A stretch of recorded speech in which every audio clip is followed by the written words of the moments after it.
Women Take a Stand.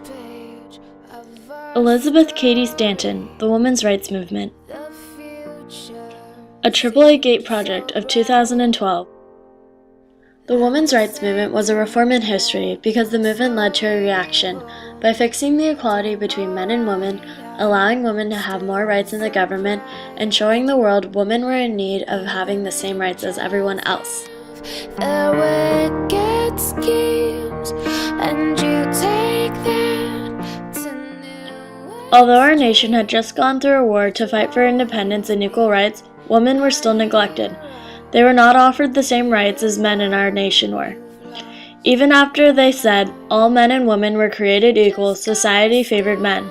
For example, married women were legally dead in the eyes of the law. They were not allowed to vote, and women had to submit laws when they had no voice in their formation.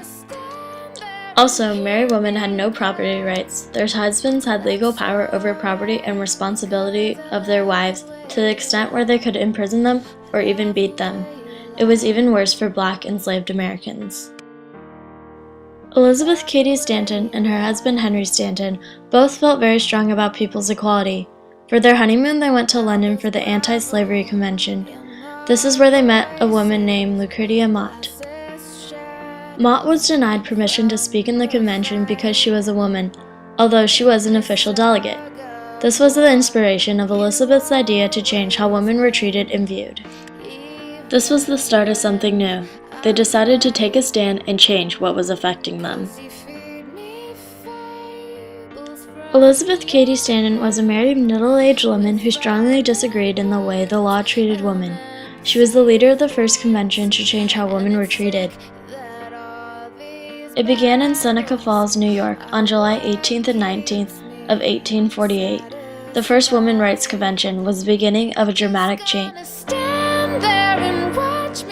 The Seneca Falls Convention was the first convention to ever support women's rights. Elizabeth, along with her husband, Mott, and many other women held the convention. A crowd of about 300 people, including 40 men, came from 5 miles around. There they created the Declaration of Sentiments. Elizabeth wrote, "The history of mankind is a history of repeated injuries and usurpations on the part of man toward woman. He has compelled her to submit to the laws in the formation of which she has no voice. He has made her, if married, in the eye of the law, civilly dead. He has denied her facilities for obtaining a thorough education, all colleges being closed against her." The Declaration of Sentiments spread the start of the reform. Stanton wanted to make a change in society. She was willing to risk many things to try to change how society viewed women. She thought the laws were unfair and needed to be revised. Elizabeth believed that our country fought for our freedom, so it was unfair that women did not have the same rights as men do. She was the woman who helped the first convention and began to get the word out that society was in need of a change. Not only did she have an impact from the very beginning, she was also continued to help and act as the main person in the changes that were beginning to be made. Women and men both helped the movement get started. Men like Wendell Phillips and William Lloyd Garrison helped the movement by having a petition signed for women's rights to vote. On the other hand, the press did not like the fact that Stanton was trying to change the laws. News articles went out against Elizabeth's idea, causing many who participated to feel ashamed. They wanted to take their names off the declaration. But as time went on, the articles ended up helping the movement by getting the word out. But things started to change. Government began to accept women. They started to be viewed as an equal to men. They began to have property rights. But news stations critiqued the movement and judged it in a harsh, cruel way. As the years passed, women began to have more rights. They were given full property rights and were allowed equal guardianship of their children.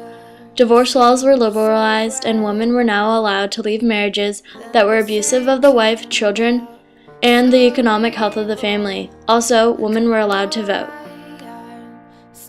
I chose this as my topic because I did not know much about what the women of our country had to do to get the rights we now have today. I wanted to learn and understand the hardships they face. They were treated unfairly and unjust.